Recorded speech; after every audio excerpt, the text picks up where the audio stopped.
Jean, pourquoi mes valises sont dehors? Pose tes questions ailleurs. Jean, je te parle, qu'est-ce que cela veut dire? Allez-vous-en, je ne veux plus vous voir dans ma maison. 17 ans de mariage, je t'ai donné 2 filles, et tu oses me mettre dehors, qu'ai-je fait de mal, Jean? Justement, tu ne m'as donné que des filles. Ma nouvelle femme me donnera un fils, un héritier. Papa, nous sommes ta famille.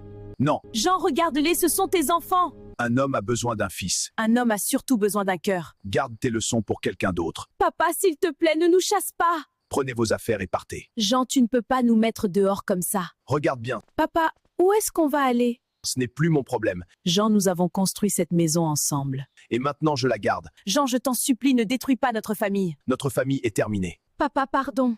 Et cette nuit-là, Marie et ses 2 filles furent chassées de la maison. Elles restèrent debout dans l'obscurité, seules dans la rue d'Abidjan. Et à cet instant précis, leur vie changea pour toujours. Jean et Marie étaient mariés depuis plus de 17 ans et avaient 2 magnifiques filles. Jean les avait mises dehors cette nuit-là parce qu'il avait toujours voulu avoir un fils, mais Marie ne lui avait donné que 2 filles. Dès que sa maîtresse lui annonça que l'enfant qu'elle attendait était un garçon. Alors Jean décida de chasser sa femme et ses 2 filles, afin de fonder une nouvelle famille avec sa maîtresse, une famille avec un héritier. Dites-nous en commentaire depuis quel pays vous nous suivez ou mettez le drapeau de votre pays en commentaire. Cette nuit-là, Marie et ses 2 filles quittèrent la maison qu'elles avaient contribué à construire. Elles marchèrent longtemps dans les rues d'Abidjan avec leurs sacs. Finalement, elles trouvèrent refuge dans une petite boutique abandonnée au marché. Le sol était dur, la nuit était silencieuse. Elles se couchèrent sur une couverture sur le sol. Plus tard dans la nuit, Marie pensait que ses filles dormaient.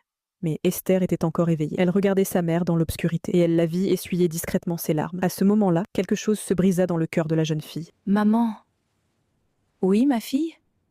Je te promets une chose. Un jour, tu ne souffriras plus jamais.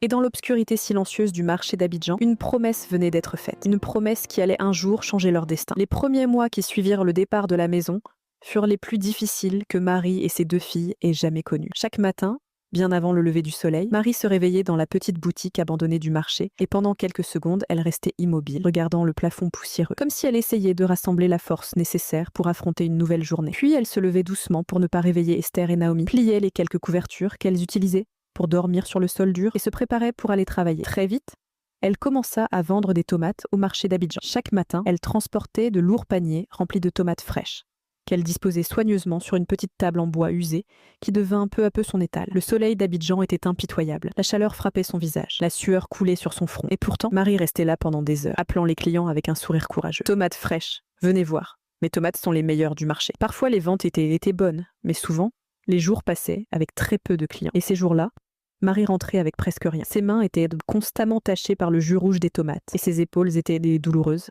à force de porter des paniers lourds. Plus d'une fois, elle dut s'asseoir derrière son petit étal parce que la fatigue devenait trop forte. Un après-midi particulièrement difficile, Esther la trouva assise sur une caisse en plastique, les yeux fermés. Maman, tu vas bien?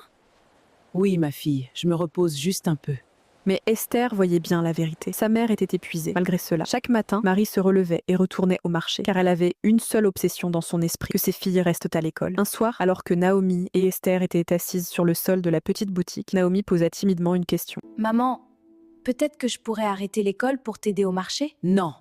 Mais maman, je vois bien que c'est difficile pour toi. Écoute-moi bien, Naomi. L'école est la seule chose qui peut vous donner une vie meilleure. Je peux supporter la fatigue. Mais je ne supporterai pas de voir mes filles abandonner leurs rêves.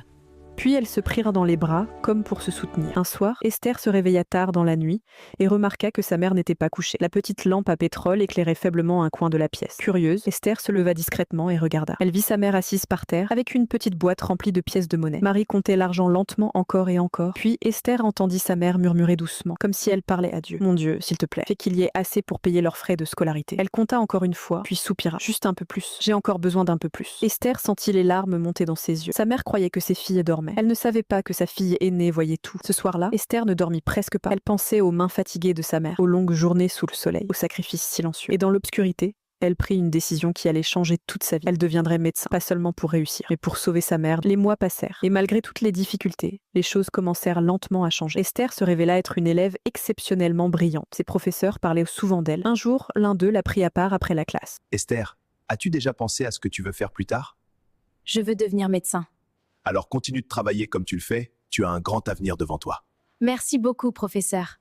Pendant ce temps, Naomi développa une passion différente. Elle adorait dessiner des maisons, des bâtiments, des structures. Partout où elle allait, elle observait l'architecture autour d'elle. Un jour, elle montra un carnet rempli de dessins à sa mère. « Maman, regarde, j'ai dessiné la maison de mes rêves pour toi. Elle est magnifique. Je suis contente que tu l'aimes. » Un jour, je deviendrai architecte et je construirai cette maison pour toi. Tu es un amour, ma fille.